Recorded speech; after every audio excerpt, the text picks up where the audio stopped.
Ryan Erwin, new athletic director at Rogers State. The first obvious question is, how awkward is it going to be for you to be the athletic director of a school in the Heartland Conference as Rogers State moves up to NCAA Division II, first year of the transition this year? And you come from Dallas Baptist, a school that was in the conference, is still in the conference. Well, I've got some really good friends, and all the coaches there, I was involved in bringing them to DBU. So it'll be a little bittersweet playing those guys, but being able to see them and stay in touch with them. And, all the athletes I know, know pretty much all of them. So it's going to be a little different for sure, rooting against them. But when they're not playing in Rogers State, I guess I'll be rooting for them. And you have log ties at Dallas Baptist. Goes way back. What was able to extract you away from that school? What about Rogers State led you here to Claremore? Well, like I said, I've been at Dallas Baptist for the last 13 years. So I think I was looking for a new challenge or something new for the family and I. And Rogers State, it made sense. The community of Claremore is something we want to get our family involved in and be involved in. So it just, we decided that Claremore was where we needed to be, and Rogers State was the next step in that process. Obviously, the move to Division II, probably a big part of why you want to be involved at Rogers State. It's a big step forward for a program that was NAI only for 6 or 7 years, and athletics has really rapidly grown just like this campus has. Going forward, what do you think some of the assets personally you can bring in that transition phase? Well, I think my experience at Dallas Baptist of moving Dallas Baptist to NCAA Division II and then also baseball to NCAA Division I is something that I've done and I've been involved in, and my leadership service time that I have, serving for the NCAA, several of the committees, I think is going to be valuable to that transition period. And so as we get things in place, as we become full active members of NCAA Division II and the Heartland Conference and start competing for conference championships and regional championships and national championships, I think my experience, it will be very useful for the coaches, the staff, and the student athletes and all together. You mentioned at the press conference, named the athletic director at Dallas Baptist at the age of 24.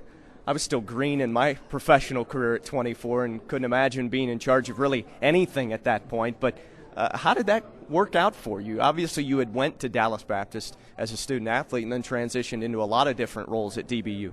Yeah, part of it was the right place at the right time. I graduated my undergrad in 3 years, did my master's in a year, was working for the executive vice president, and had expressed an interest in intercollegiate athletics, so started helping out kind of as volunteer SID at the time, and they were in AIA school, didn't have much staff, and so I was doing that and kind of helping with compliance, and the AD resigned, and they didn't have anybody in place to take over, so they sent me down to athletics. I wasn't interim athletic director, but I kind of learned the ropes, learned the media relations side, learned the compliance side, learned the administration side, and then that AD that was interim moved on to another position on campus, and they felt like I was ready at that point that I've earned the trust, I put the hours in and the work in to lead the program for the next 8 years, and so it's been a great time, and love everything about DBU and the people there, and it's an amazing opportunity and a blessing to my family and I. A lot of folks who follow college sports wonder, how does Dallas Baptist have a Division I baseball program and function with its other athletic programs at the Division II level? How does that work?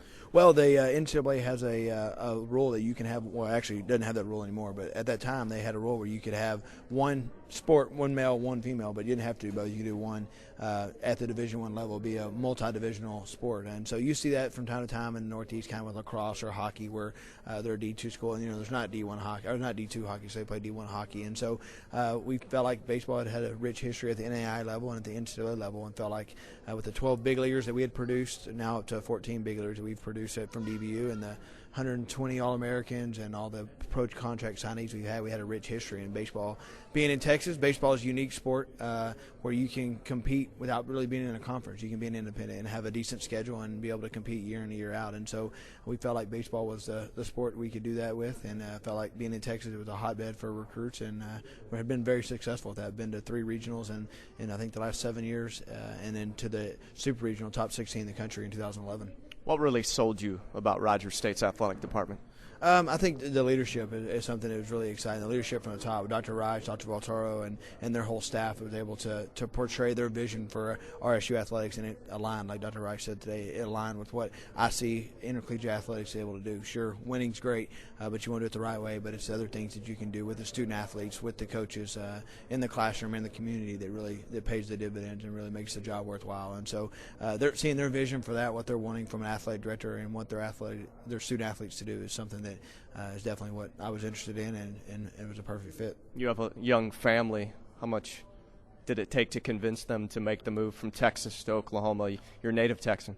Yeah, my wife is also from Texas, but she's a big supporter of what I do and loves being involved in student athletes. She invests in student athletes' lives on a daily basis, just as I do, even though she's at home and maybe not directly but indirectly, and then even when she sees them on campus. And you'll see her around campus just as much and the kids around just as much as you will me. And so it's a team effort there, and she was fully on board and there to support me through this move. And finally, have you had the question already yet, when is Rogers State going to add football? I haven't had that question yet, but I've got it all the time at EBU, and so I think it's a long ways off. I think some other things we need to do on campus as far as facilities for other sports and other sports that are probably ahead of football at this point. That's just a running joke a lot of people have usually. They get asked that question if you're in a new position at Rogers State. Really appreciate your time, and welcome to Claremore. Thanks a lot. I look forward to working with you in the future. Ryan Erwin, new Rogers State Athletic Director.